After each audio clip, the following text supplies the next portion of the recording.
And now for our next question. This goes to all of you. What does Miss Saigon the musical mean to you? Oh, Kiara's like,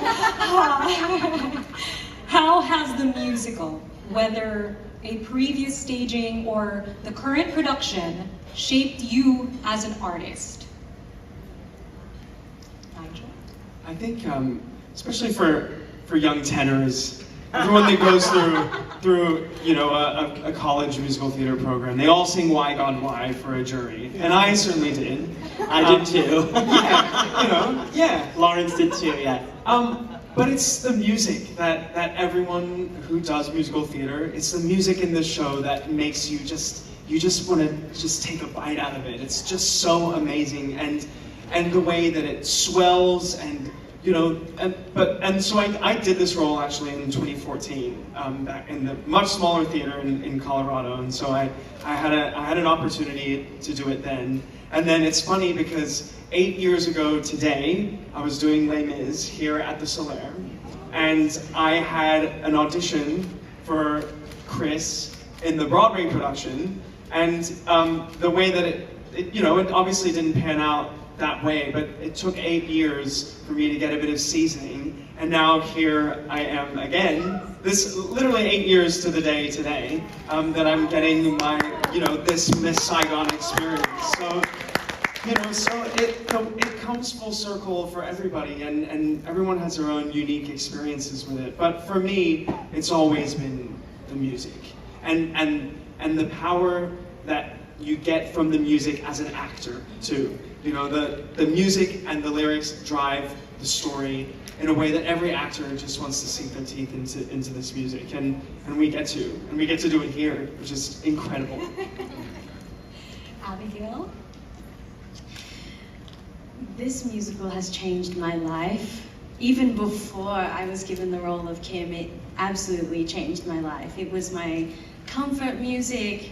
It's the music. It really takes you away, and it was an escapism for me.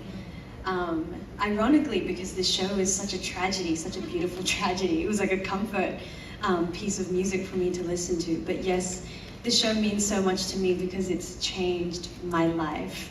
And I think it changed my life for the better because, you know, Kim is 17 and I'm still navigating this whole world. So I think one thing that I always like to think of is how me and Kim are both like holding hands, navigating this whole new world of theater together. And yeah, that's what Miss Saigon means to me. Thanks, Abby. Sean? Oh my gosh, what a big question. Miss Saigon, Sean Miley Moore, it's a match made in heaven. That's all I can say. Short and sweet and right Short on the money. and sweet, yes. Lawrence? Yeah, so Mr. Saigon just means everything to me. I mean, when Claude Michel talked about this musical just wouldn't happen without the Philippines, we see so many beautiful Asian theatre artists these days, and they would not be where they are without being inspired by people like Leia who have come before us. And it's just that reflection that you see on stage. You see yourself on stage, and you know, I'm really, really excited and, you know, getting goosebumps about all the people in Manila who will see themselves being reflected on stage, and they will be the new generation, and you'll be interviewing them in 10, 15, 20 years time about how they saw this production. So it means so much. When we talk about, you know, the singing, there's all the technical stuff, and these guys sound amazing, but the other part of singing is the puso. It's exactly what you hear when people are singing karaoke. It's what you hear in church. It's the puso that we give to singing, and you'll see it and hear it on stage. And I'm really, really looking forward to sharing it with Manila. It's going to be amazing.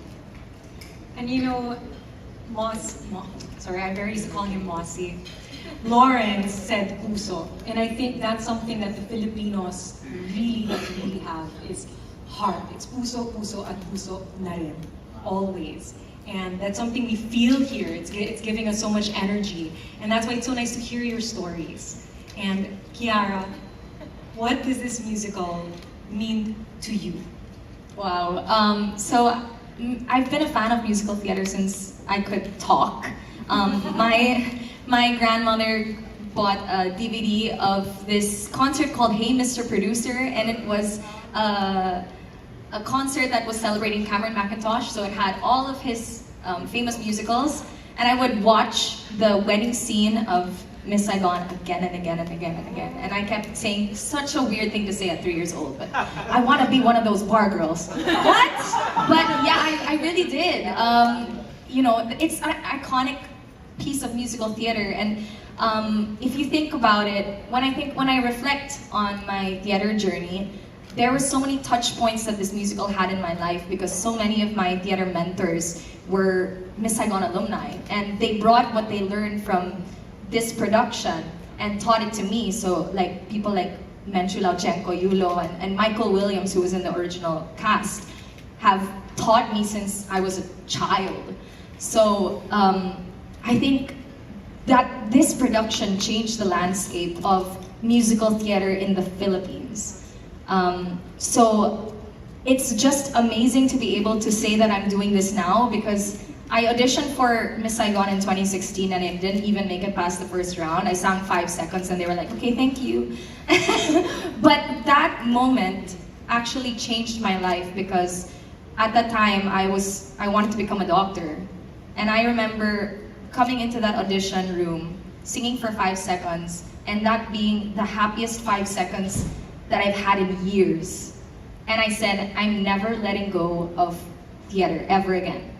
And I never did, and I'm here today. So it's just an amazing feeling to be able to be here in my hometown and with the show.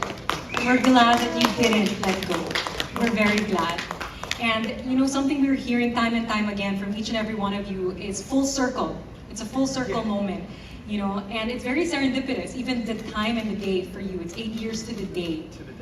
And you know, exactly, and you know, this is no coincidence. It's absolutely intentional, and it's electrifying. And now for our next question, this is for Sean. What's your favorite part about playing the engineer?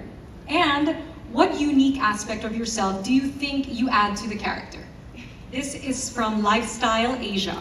Lifestyle, where's Lifestyle Asia? Hi, Hi, Lifestyle gorgeous. Asia. Hey. Wow, well, my favorite part of the show, I did mention it, was the end of Act 1 when Abby takes my hand and she's a woman in charge. Yeah. But I always enjoy the start of the show. Okay.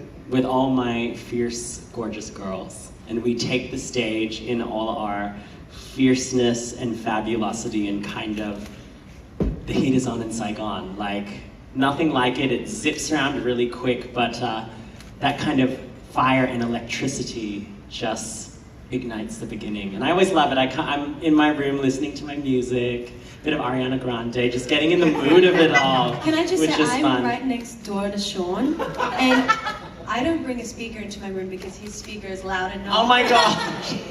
Your music is blasting throughout the whole Okay. show. And that's like so engine queer of Okay, you. good. Yes. Just plug it into the house. Plug it in. Just yeah. plug it into the house. But with that said, what I'm bringing to the show, as Abby said, is the engineer is now the engine queer, which is really fantastic. Cameron McIntosh said, over the 30 years of this production, no one has ever done it like you, and what you're doing is a complete revelation.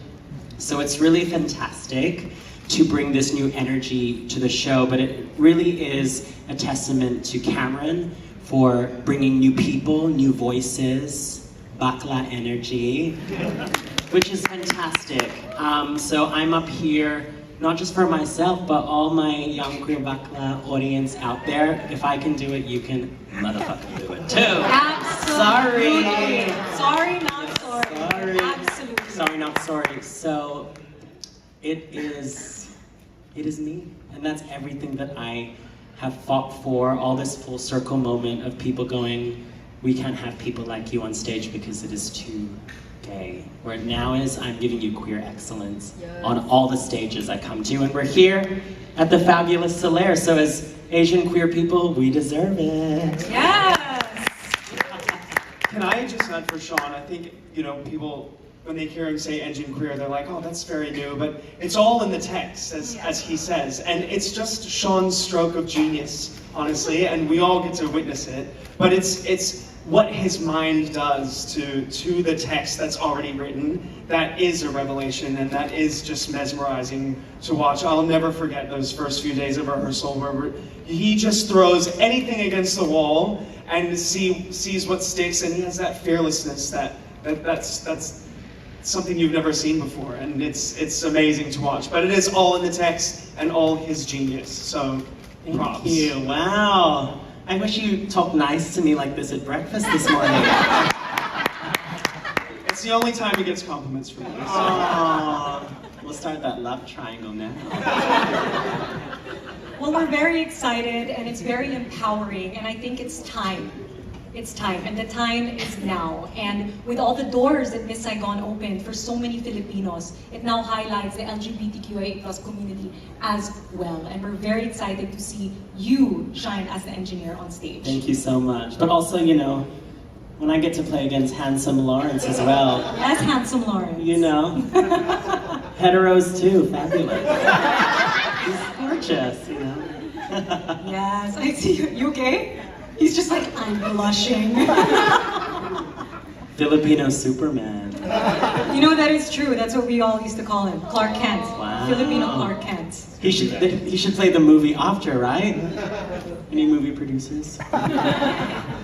Send your Instagram, Facebook, and they got you. Just watch him in Miss Saigon. Yes. Superman and Superwoman. Yes, there you go. Let's make that happen. All right, thank you so much, Sean.